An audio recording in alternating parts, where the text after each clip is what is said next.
Oh, we're only a month late. Already forgotten about Doctor Stone. R.I.P. Doctor Stone. This is necessary for the channel though, because this is one of our OG reviews. I joined it a little bit later on than you, Thurman, read. Unfortunately, hasn't really read a whole lot of the end game, but he's in the process of catching up. Um, but this here, we'd be remiss in not saying our thanks to the fans of Doctor Stone and everybody that came and joined from that fandom super early on. There's been a lot of contention in the end game, feeling like it was super rushed, and I know I'm not the biggest fan of how quickly they did the end game. Um, Yeah, I mean, I think we can agree that it felt like the series was rushing to Endgame a little bit too quickly. mm-hmm. Uh, 'Cause at some points it felt like uh, you know, you had. I think my fucking Uber driver just passed me by. Don't fucking drop my food at the wrong place, ho. Okay, sorry. Dude, I had my Yeah, B dubs while we were dueling. They were trying to deliver to the other side of the building, so I felt that in my soul. yeah. So when it comes to that, like even I've even talked about in Discord and a little bit on Twitter about how the pacing of Doctor Stone is probably one of the things, specifically like mid to end game, is something that I wasn't a fan of. It felt like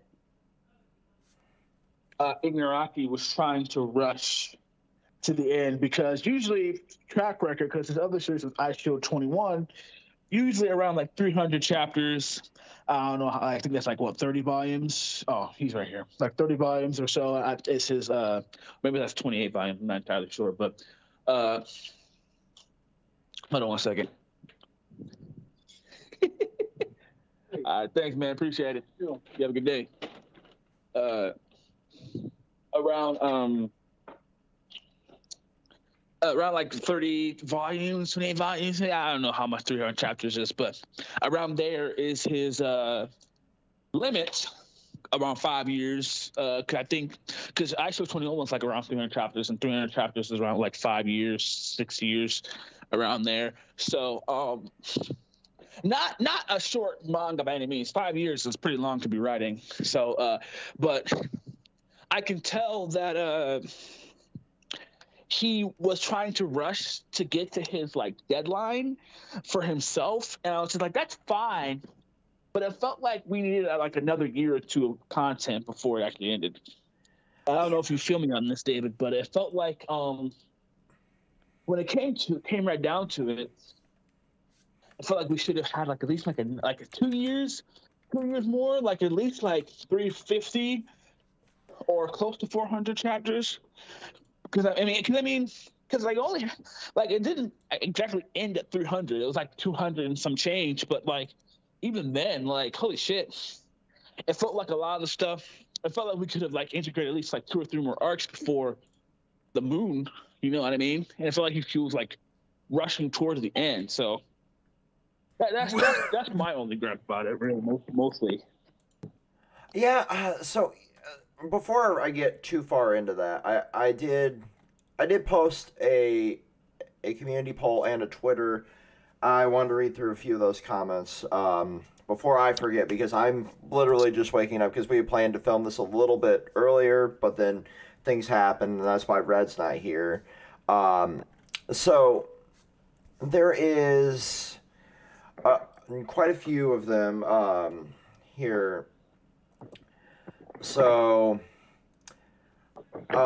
we asked for favorite moments, and you feel free to comment your favorite moments from all of our like reviews on this video as like a legacy to Doctor Stone here on the channel. But yeah, so Luke, one of our oldest consistent viewers, is over here saying that the Taiju skit and denying the power of Suiko was one of their favorite moments, and the Taiju skit was super fun. Mostly because I'm over here getting fucking expo markered on the eyes to look like fucking Stanley over here with a Nerf gun. I'd spray painted in the front yard of my old place. Which in hindsight was fucking stupid because now it looks like a discount AR that I fucking 3D printed at home. So I can never use that for any convention purposes whatsoever anymore. Mm-hmm. Another one over here from Rick said, or Party Jams on the channels, saying anytime we just brought back their essay long skit comments over here, right? And that's one thing that I've always tried to make a big part of the channel. And as we move forward with what we're doing behind the scenes, that's going to be a bigger focus. So there's like community interaction and kind of bringing your comments into the videos and discussing them a bit more. I know you and I had our own little talk yesterday. That'll be a separate video after Red puts out what he's doing. But yeah, like those comments were always like one of my favorite things to go and parse through. I still have like an in case of Party Jams document on my desktop to just type out a response and just copy and paste it into the comments.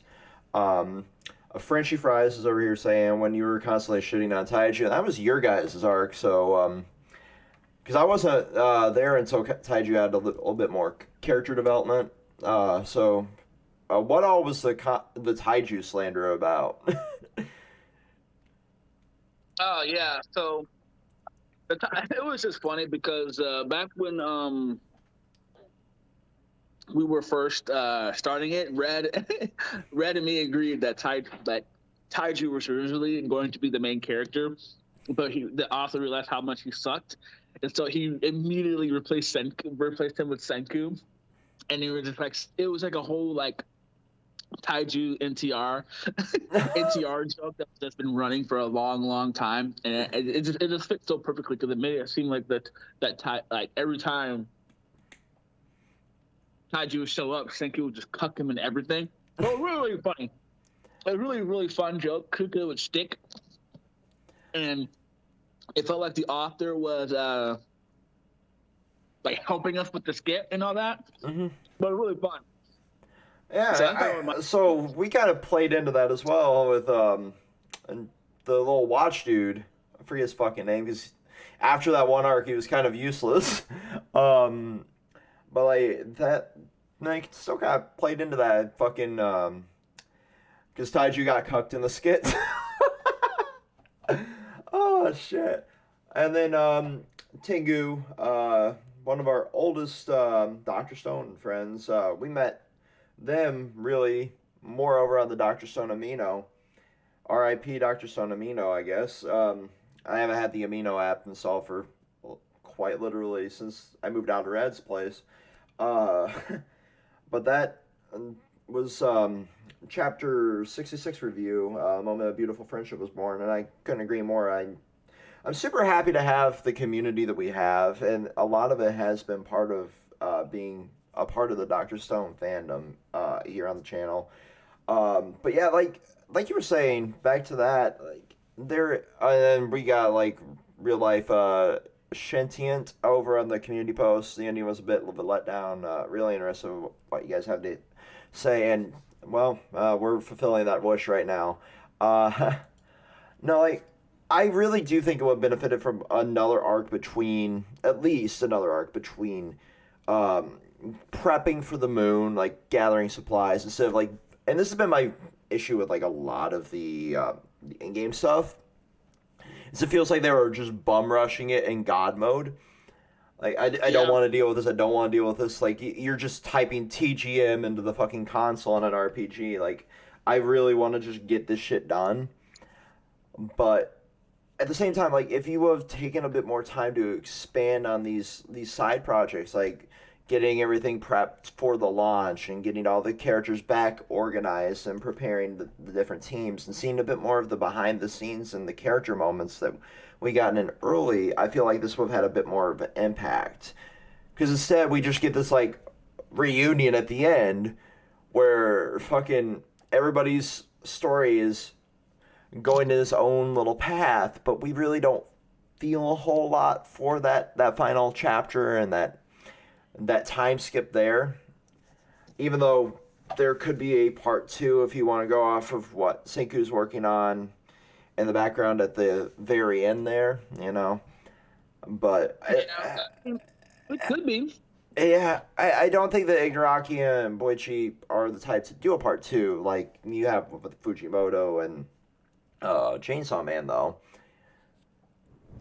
But they're like just an arc where they're just working on the shit to Wait, get to the moon. Rooster Teeth not on no more?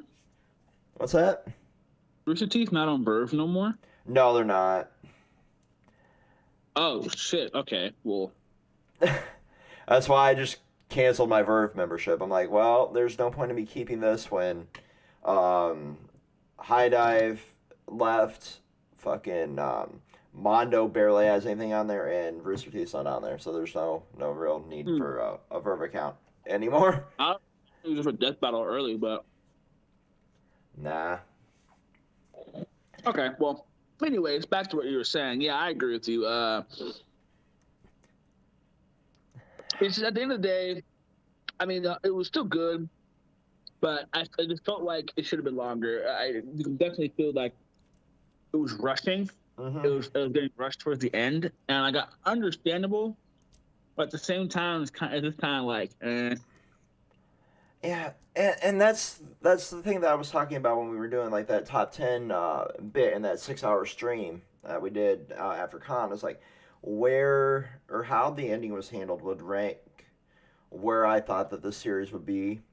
Because at that point, I believe it was. Let me actually, because I saw the Samsung Note here on my phone. Like, I believe I was ranking it in that area of.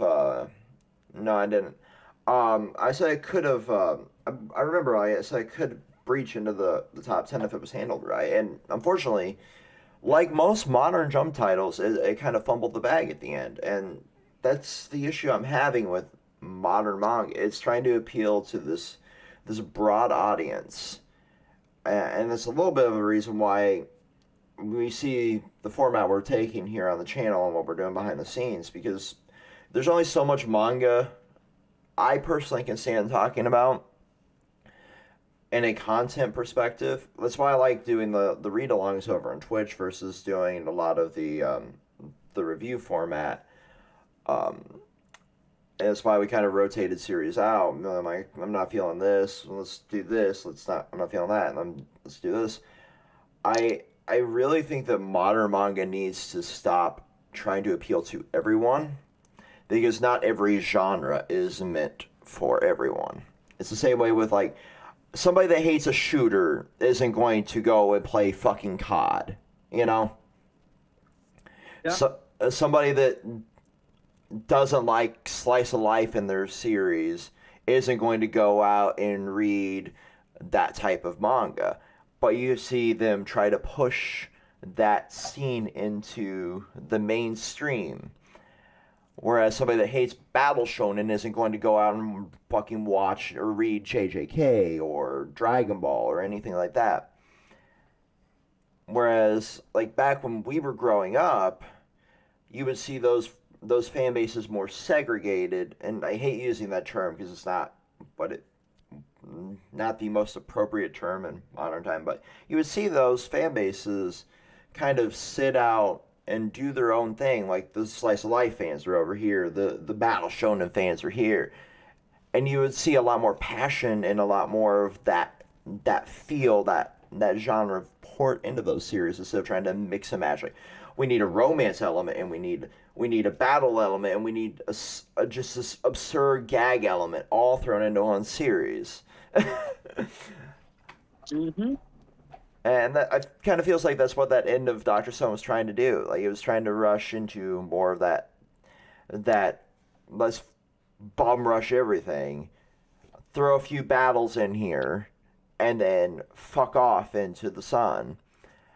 But like, I still love Dr. Stone and what it did, and especially for that science aspect. Like, it taught a lot of interesting concepts and how we could theoretically, obviously it's fiction, it's a work of fiction, obviously. I'm not going to say, well, this is how we could rebuild society, but it gave a theoretical scenario for how to rebuild society, and it did it well. And that's not something you see succeed very often. You see those types of series like The End of the World usually just fizzle out and get axed. So I appreciate Dr. Stone for that aspect, and I really do still rank Senku as one of the greater characters in Modern Jump. Mm-hmm. Because it's unfortunate that Dr. Stone, because I know Dr. Stone, and I thought it was close to Black Clover and so, but it actually wasn't. It only has 12 million copies in circulation. But the thing is like, yes, it's unfortunate that it was ending, or rather, it's unfortunate that it had a rush ending. But I mean, it was still a decent series, I don't know how popular the anime was, but it has some of the best characters in the current Jump that we've been seeing. Like Senku's probably one of the best protagonists in Jump compared to like Yuji, Asa, Luffy, and what have you. But I definitely feel that it was a situation to where I feel like not necessarily like it was trying to incorporate so many genres. It was just like I felt like we were missing some stuff. You know what I mean? Like there was supposed to be situations to where get my words together here. Okay, so let me put it to you like this. It felt like, I'm going to say this again, it felt like there should have been at least 2 or 3 more arcs before we ended, because it felt like they were speed running through some of the other stuff that was in the series, like reviving people, and sometimes, the reviving certain people and all that stuff can be rushed, of course, but it also felt like there were some parts where like there was supposed to be conflict, but there really wasn't. Mm-hmm. And then like it felt like the moon stuff was a little bit quicker, you know what I mean? So like I said, it just felt like it was just rushing towards the ending comparatively to, just going through. Still a great manga, of course, but it doesn't take away from its quality. But it's I feel it does a little bit. I'll get to that in a second, though. For me, I mean, the ending wasn't bad. The ending was actually pretty good, honestly. It just felt like I just didn't like the pacing. Yeah. So, like you're right. Like, and that's the thing that I've really, like I said, I've really had an issue with how it's been handling that wrap up, because you can see, like post Corn City, you could tell it was the end game. Like even a little bit during the end of Corn City, you're like, okay, we're nearing the end here. But it feels like from the moment Zeno and Stanley got depetrified to assist, like everything was like, okay, we need to progress solely towards the end. Where like you would think after everything that Stanley had done, there would at least be a conflict there in reviving him. Specifically that. I'm like, I expected that being the moment they show that like, okay, Chrome and Speaker were over here doing their own Junior Science Brigade stuff. I thought, okay, they're just fed up with Senku and the way he's handling things. We're going to do our own thing with Blackjack and hookers over here. We're not going to stand for this. We're going to start gathering our own. We have a little mini conflict there because we're reviving 2 people that literally tried to murder everybody here. Yeah, I thought that was kind of an angle we could go at, and that would lead to like a little conflict arc. The false flag for the fucking Medusa going off. I thought maybe that could have been teasing a traitor in the midst, but no, Yeah. it's just like, oh, they're all like self-activated, basically. There were so many potential areas they could have done, little things to make this end feel a little less rushed. Yeah, I mean, it felt like there was supposed to be like a civil war in the middle of them because it felt like not on the same level as the Promised Neverland situation, to where like it felt like no one really disagreed with Senku, but they did disagree with Senku about like the return rocket thing. That was the one I liked, but it was like on a much smaller scale. Because I do agree with you. I feel like there should have been a moment to where there should have been like at least one more conflict, but then you can argue like, oh, uh, it didn't need one because of like Tsukasa was already like the internal conflict, blah blah blah, whatever. But I mean, that doesn't really count. But you know what I mean? So Hmm. it really just depends on how you look at it. But I do agree there should have been some more conflict when it comes to Senku and his ideals, and there kind of was, but more internally, like Chrome versus Senku should have been like a thing, maybe. But it's really just opinionated on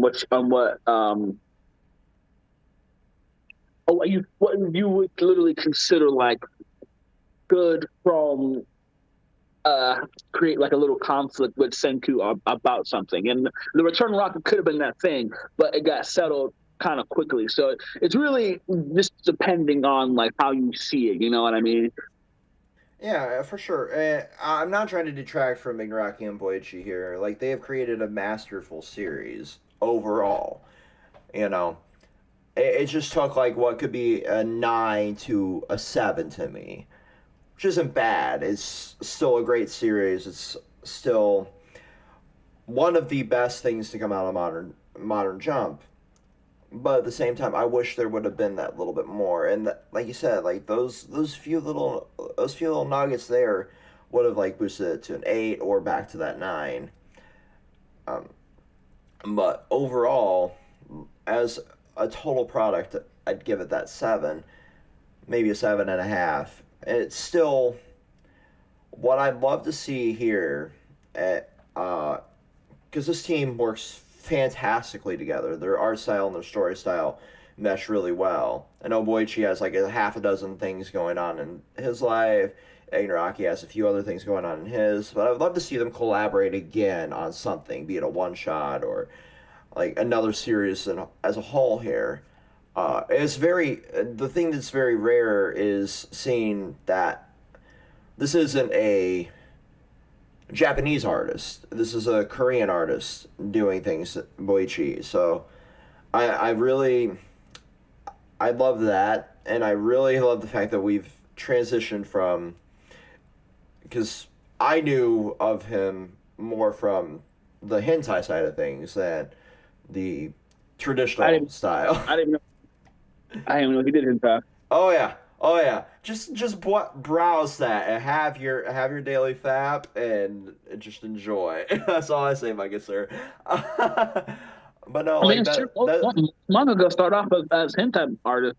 Oh yeah, and that's just you can tell those who started off as hentai artists because they're a lot better at drawing bodily features. They're a lot better at drawing anatomically correct characters versus the bizarre slapsticky style that you see in a lot of other series. Um, Because I mean, the author of Mockingjay, he's a well-known hentai artist. It's unfortunate that he's mostly in NCR, but uh, oh come and on, that was half of this series is gag on the channel. and Mockingjay was a decent manga for what it was. I think it sort of fumbled the bag towards the end a little bit, but I mean the fights were good. Oh Like yeah, for sure. he's not. Um, You but know what yeah, I'm saying? like just Like to Jack gets start putting a bow on this because I think we kind of talked ourselves in a bit of circles here. Uh, like what Doctor Stone did perfectly well, like I said, was create that theoretical scenario for the possible reset of the world and what that power can do to groups. Because you can see two very different things. Like in the Treasure Island arc, you can see what the power of the Medusa can do to a corrupt entity versus in the hands of good and the Senku and crew. And even then, you can see a little bit of like the corruption of Senku being like, this kind of gives us like pseudo immortality, although we need to use it a little bit more carefully. But it's still like you can see that little like him turning a bit into more of the anti-hero instead of just like the traditional hero. But you can see that resistance there. You can see an internal struggle to be like, we could use this nigh infinitely. We could possibly preserve like Kaseki, and I don't think we even saw Kaseki in the end, did we? What? Wait, hold on. Let me go back to that final chapter real quick. Did Kaseki die off screen?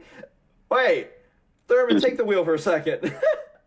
I have no idea if he did, but yeah. So let me talk about a little bit because about the final chapter a little bit. I just finished eating. Sorry if you guys heard some noise in the background. I was eating because I for work and all that, blah blah blah. So, anyways,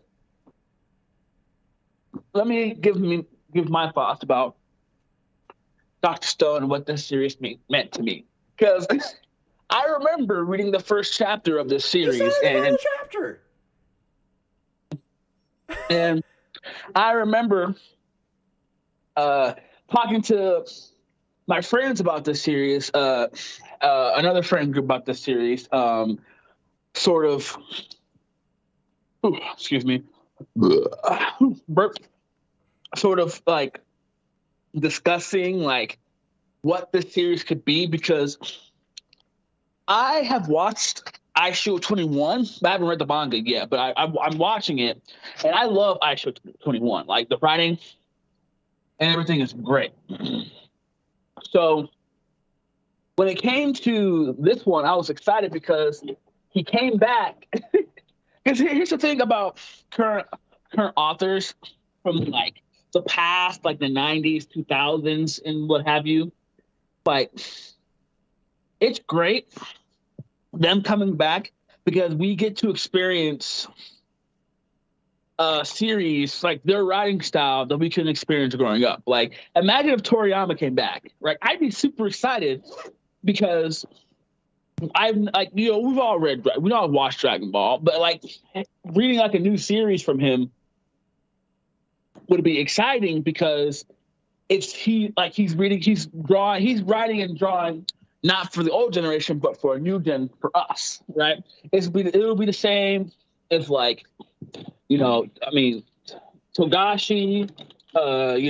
fucking the Sailor Moon author, it's the same, you know what I mean? Like someone from like the say authors, like he made a brand new IP and he came back, shit like that, right? So Igarashi coming back is really cool and everything like that.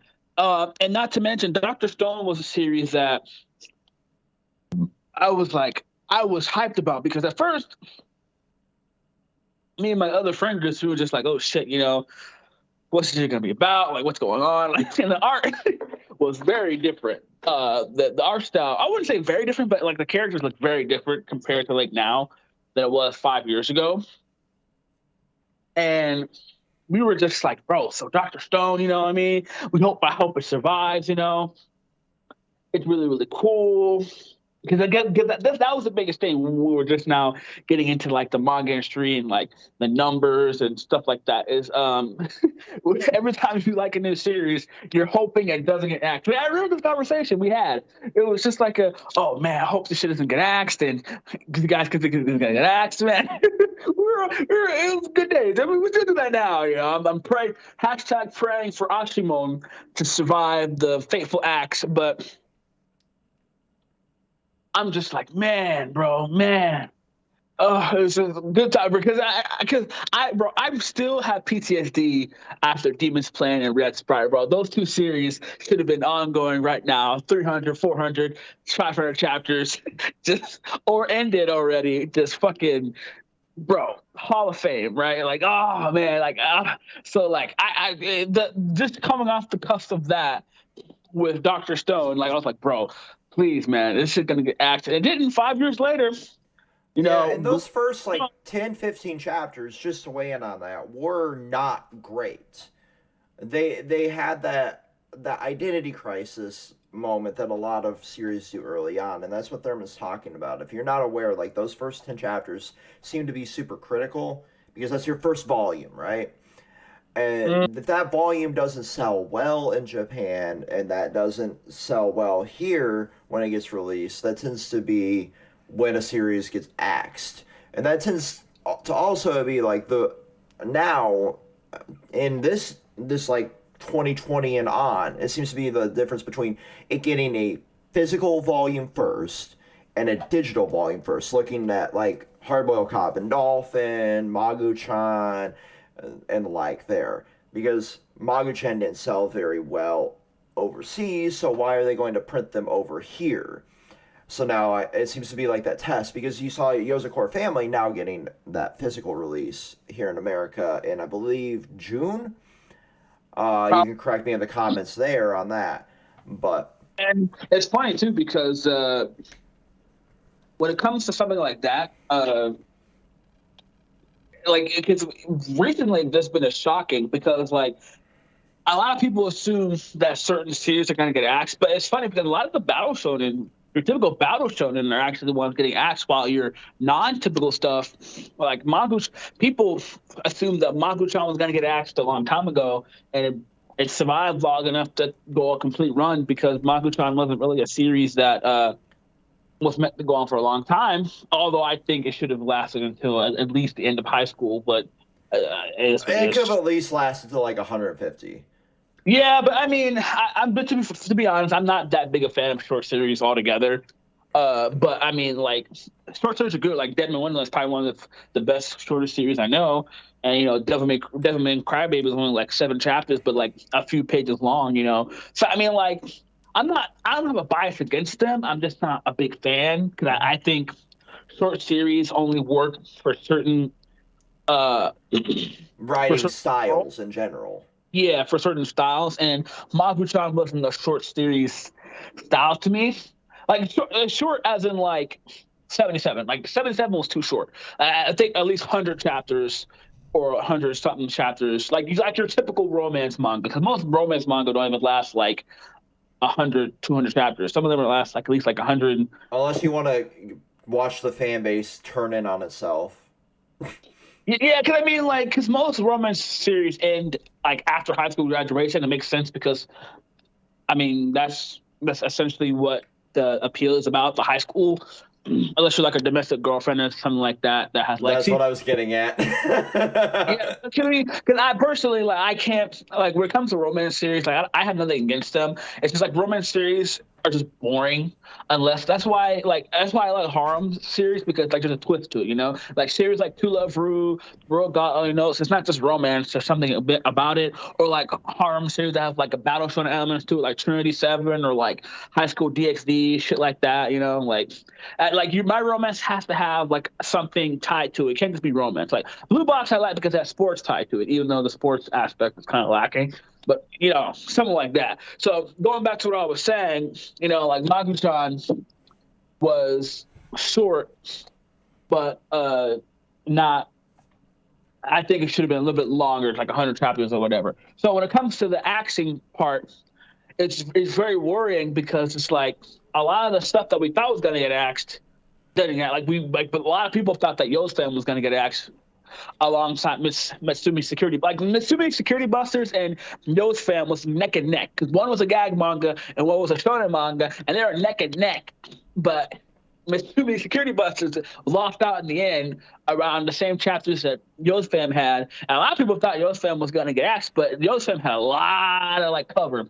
Like it had like a lot of cover because there was a lot of stuff that was worse than it while it was running, and it survived that. I mean, also, because I don't know, but got to give credit where credit is due. Clearly, it was popular enough to survive, of course, but and then like Hardboiled Cop and Dolphin, and then like even now, like P6 is doing well. Wasn't doing well at first, but now it's doing well, supposedly. People thought Phantom City was going to survive, and it got axed. But I'm hoping Ashimon and Doradron survive, but it is what it is. So it's really tough. So going back to Dr. Stone, has Dr. Stone, those first 10 to 15 chapters were very, very rough when it comes to Dr. Stone. And I don't know if people thought I was going to get axed, but it was, it's very nerve-wracking. You know what I mean? It's very, very nerve-wracking. Mm-hmm. But it survived 5 years later. One of the best manga that was running for 5 years. Of course, some things could have get done better, but overall, I think I agree with David here. 7 out of 10 or 8 out of 10 is probably a good rating for it. Yeah. So just to wrap this video up, because I know Seb is wrapping up. Like that's the big thing to me, like that there is the perfect way to tie a bow on it for Thurman's End. But the one other thing I want to touch on here is moving forward in modern Jump. I want to see 2 giant shifts in what's done. And I know one of them is nigh impossible because of the way they structure it. I want authors to be able to tell their story on their own terms. You saw, even as rushed as the ending was for Hardboiled Cop and Dolphin, be able to wrap up neatly. And as much as I'm not the biggest fan of the end game here for Dr. Stone, they told their story the way they wanted to tell their story. So many series don't get to tell their ending the way they want to. And that's the biggest crime, because as storytellers, mangaka pour their heart and soul into it. Whether you like the story or not, whether it vibes with you or not, every story deserves to end on their own terms. No matter if it's doing great in the rankings, no matter if it's doing well in sales, they deserve that fine treatment of wrapping up politely and poetically. But we don't really see it too often. Jump as a whole has been pushing stuff like Manga Plus and the Shonen Jump app for the longest time. They could take these series out of the magazine and let them be web exclusive and allow these authors to tell their end game in a timely manner. Like say, okay, you have 20, 30 chapters to wrap this up as a web series versus being printed. And that would give them that more experience. A lot of these are more rookie authors not being able to get off the ground, or returning authors that haven't been telling a story for 20 years. That would give them a great chance to do that. And touching on that, I know it sucks because Hirokoshi said, like, if My Hero didn't sell well, he was going to quit manga entirely. So, like, and honestly, that would have been a waste of talent, because Hirokoshi is very talented. You know what I mean? Like, there's a lot of authors out here who are extremely talented, but it's just Jump as a whole is just a very competitive magazine. Like, not like just like off of because I know there's like a bunch of other magazines. Square Enix has their own magazine, but it's low radar to us in the West. Besides like a few heavy hitters that they have, like Full Metal Alchemist, Black Butler. Like Square Enix got a lot of chick flick mangas. Yeah, you got like, Soul Eater, you got a few others there. Yeah, but at the end of the day, yes, it's mostly targeted towards female. Yeah. The demographic, rather, is because that's funny because it's a shonen magazine too, I believe. But then you have like Kodanasas, because like keep in mind, ladies and gentlemen, like there's a bunch of magazines, like a bunch. Like Jump alone has a seinen magazine, has like Ultra Jump, just like Jump Giga, like there's a bunch of shit. Like Kodanasha has like a fuck ton of shit. There's like monthly. Sulavu was monthly, and so was like Golden Kamuy is actually technically a Jump title, but I think that one, I don't know if that one's monthly or not, but I know it's in like. I think it's whenever the author feels like releasing a chapter, just like Chojin X now. yeah, that one has their own seating brand. Kodansha has their Shonen Sunday has theirs. Shonen Sunday is the one that has Detective Conan, Zettai Karen Children, Inuyasha, and stuff like that. There, uh, you know what I mean. So they have a lot of famous stuff as well. So like, I think it's Yashahime now, not Inuyasha. well, yeah, but you know, the same author. It's the same bunch as like Yeah. Renma and a half or some shit like that. So it's a very Jump is just very competitive because that's where most like the heavy hitters of like Japan come from. One Piece, you know, like It's the difference between an author working at DreamWorks versus Disney. Yeah, you know what I'm saying? Like DreamWorks has their heavy hitters, but like everyone knows Disney. You know what I mean? Mm-hmm. Like it's just like Jump. Jump is like well known for like Dragon Ball, like Saint Seiya, JoJo's, you know, shit like that. Like shit like you'll probably see every day on the store. But like unless you're like in Japan, of course, you'll know like if this is between like Marvel and DC. Like DC probably is more. I wouldn't say more popular, but like more recognizable because of like Superman, Batman, shit like that. But like people know of like Spider-Man and like, you know, Captain America and Hulk too. So it's just you know what I'm saying. So that's the best comparison. So like when it comes to that, Jump is the most recognizable one. If you're in Jump, because everyone knows that pirate fucking insignia shit. You know, everyone knows that shit. Like they have their own brand and shit like that. You know what I mean? Like Right. everyone knows like C symbol and like the Marvel symbol. Like not many people know like the Image Eye symbol or like the Dark Horse symbol, right? But it's just like Unless you're a fan of like Hellboy or Spawn, you don't know about the others, you know. Yeah, like Dark Horse, because like people don't even know Hellboy is Dark Horse. People think Hellboy is Image. Like Hellboy is Dark Horse. Mm-hmm. I thought Spawn was Dark Horse. No, it's Image. You know, so it's just like it's just about how you know, because a lot of more people now are curious about what publisher and brand they're reading from rather than, you know, just blindly reading because they want to follow the publisher or whatever. Because that's how I am. Yeah. And that's why I'm happy that the media makes us be able to follow publishers and authors now, because that's what I like. I like to follow my authors' future works and whatever they're doing, stuff like that. Not like a creepy, like, oh my God, celebrity way, but, you know, just to be curious. But anyway, off the tangent aside, I agree, because I feel like if your series sells like above average, you should be able to, but it's not selling for the magazine, you should be able to switch it to like Jump Plus or something like that, and there should be like a limit, you know, because even though I agree with David, like it sucks that an author can't finish their stories. We have to be realistic. This is reality. This is real life. Life is not fair. Just because you failed doesn't mean someone else will. It sucks, but we have to be adults. It is what it is, right? If anything, it should be like max like 2 or 3 people should be able to get a chance to finish their series in Jump Plus. And if you don't make the cut, try again next time. I'm sure you'll succeed. It sucks. I'm sorry. It sounds harsh. It really, really does. But we have to understand we're adults. This is a reality. It's just there's always going to be someone who succeeds where we fail. There's always going to be somebody better than us. Yeah, don't give up. See, that's a great way of putting it. Like, the axis come in waves, you know, like this, and this. The 3 most successful, you know, of those, you know, you take the average of those, you can throw them into like Jump Plus and let them wrap up there, or just the website of things even, and then the others can just like try again.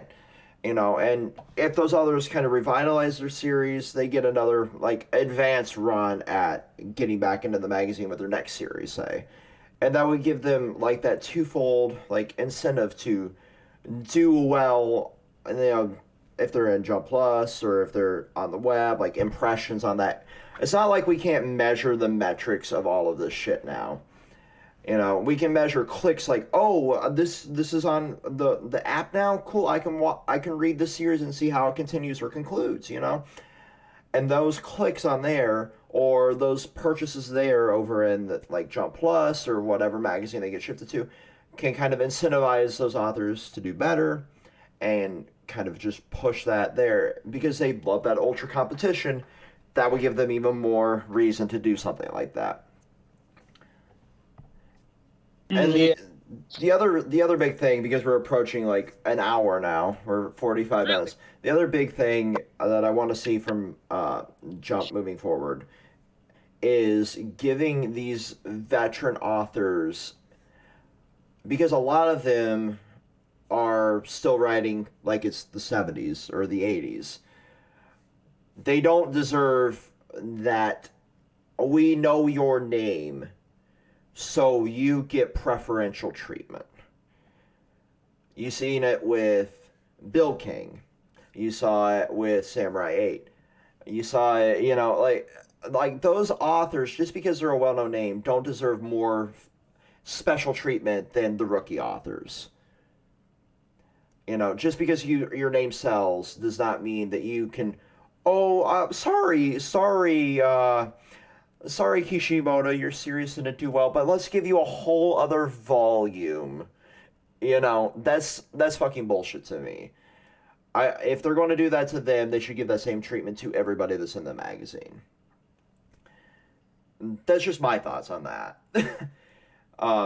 I know that one's probably more likely to change because the last volume of Bill King did not do well at all, because that series had no fucking identity whatsoever. So maybe that special treatment will stop. I think that's a more likely one than shifting other stuff to the other magazines or other imprints. But I'm hoping that trend dies now. What do you think on that? Yeah, I agree. So, I agree. yeah, it just seems like a shitty treatment there, and that I feel like that would kind of turn other authors against coming back to Jump after seeing just because they're a well-known sensei that fucking I'm just chopped liver to the magazine apparently, even though my series got axed the same week as Bill King or Samurai 8. Yeah, some of them wouldn't think like that, though. Some of them probably think of it because we saw how it was when Kubo came back. A lot of people were fucking happy to be in the same magazine as him, competing with him rather. So I mean, to some it's a good thing, to others it's a bad thing. I mean, for me personally, sometimes I'm not gonna lie to you, I wish the veteran shit did work because I did like Bill King, and I'm liking Ashimon, and they're both veterans. So I'm just like, let the veteran thing, stick a little bit, let them have that Kishimoto thing. Because Kishimoto, man, he didn't fully, he didn't come he didn't provide. He like we said, he was stuck in his ways, the '90s, early 2000s ways of writing when he had to evolve. And the same thing Inaraki did. Inaraki came back from the '90s and 2000s. I think Aisha 21 was in the '90s, I believe, or 2000s. I believe one of them. But Inaraki came back and he did what he had to do. So I mean, It's the difference between one being a stubborn prick and the other evolving, And it's just, hold on, let me look. Ice Shield. Yeah, so while you look up when Ice Shield 21 was, and that's what you need to do in an industry like this, is you need to evolve and get with the times instead of being stuck in your old ways, because you're not going to find success in a generation where we watch our lives at 30 seconds at a time. This is a generation of people that are addicted to TikTok and YouTube, where everything that they could ever want is at the tip of their fingers, versus back then where you had to have patience. And I being a child of the 90s, even see myself falling into that. What's that? It was 2002 to 2009. Okay, so 37 early to late 2000s. So it lasted a while. I find myself falling down that trap of that instantaneous gratification of I'm not vibing with this, so I can go to this, or I'm not vibing with that, so I can go to this, or I can sit there and scroll through TikTok and watch 17 different videos in the span of what I could have read a chapter of a mid-series in. And 33 chapters. Yeah. And so, shorter, considerably shorter than Dr. Stone, because Dr. Stone was what? 200, Dr. Stone, Dr. Stone, Dr. Stone. 232. So considerably shorter, mind you. Yeah. That's like what, 100 and something chapter difference? Yeah, like that's actually shocking.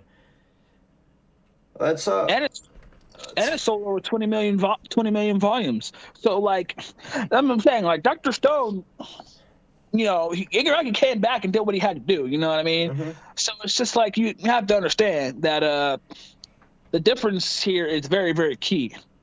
Yeah. You know what I mean? So like that's what I'm saying. Like and the thing is, like, people was talking about how like Dr. Stone taught people. You know what I'm saying? Like, yeah, like, cause like the thing is, like It Dr. taught Stone people up until the point where people were idiots, and then they took away all the science tips.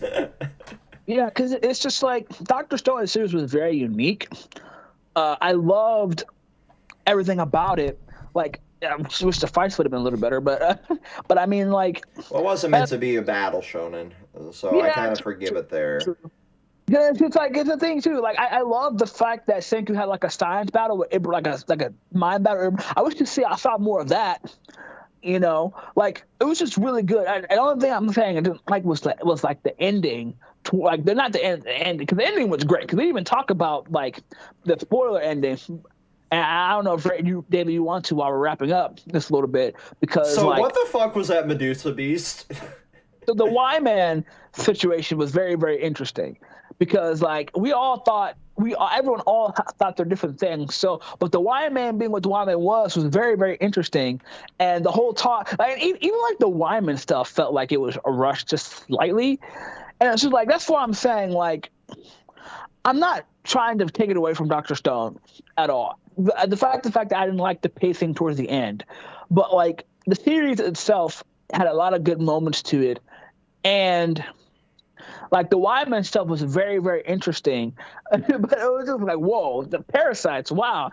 And then they left to go petrify other worlds. Okay, like, yeah. So technically, Seiko committed biological warfare by telling the parasites to fuck off.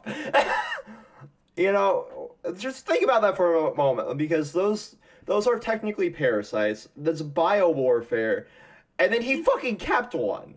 He kept one. So that one can turn rogue at any time and still fuck the planet up. Yeah. I'm bored with you, be gone human, and be gone all of humanity. It's wild to me that that's the path the end took.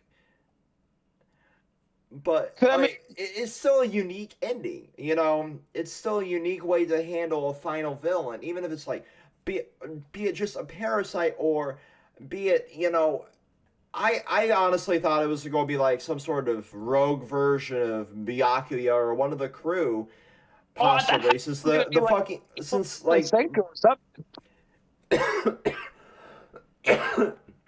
since we non-canon the spinoff, right? That was non-canon. Yeah. Or if it was maybe it was the robot that had created sentient AI up on the ISS. All of those could have been possibilities, but we went with like, no, they're just parasites that are here to petrify and prolong humanity and turn them against, or to cleanse the planet. It's very, very bizarre to me how they handled that, but I do like the twist. Yeah, it was pretty good. It was definitely pretty good. It was just a very very interesting situation because it's like, whoa, that was really something I was not expecting, like out of all the things, it was very, very unexpected. Yeah, it was. So goodbye all of Dr. Stone. Welcome Dr. Stone Part 2, question mark? Who knows? It'll be interesting to see what's next for the team. But with that, I think I'm done here. How about you, Therm? Yeah, man. Let us know how you feel about Dr. Stone. Did you love it? Did you hate it? We definitely is gonna left this mark in history. I know there was an announcement going on. I know season 2 got announced, I believe. Oh, well, season 3. Season 2 was last summer, I believe. I believe we have after this one, we have one more season to go before they can finish up the whole entirety of the series. I'm not entirely sure.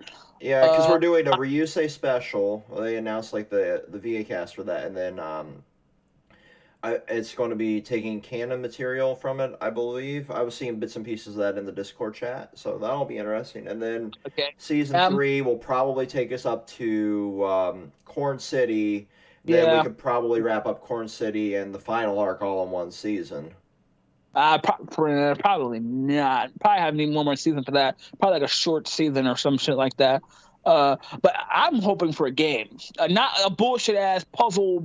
I want me a Gust JRPG, like made by the people who make Altair Ryza, or the people who made the Fairy Tail game, Dr. Stone JRPG turn-based combat games. That'd be great. Yeah, great. That would be. Well, until the next video, though. Peace. Peace.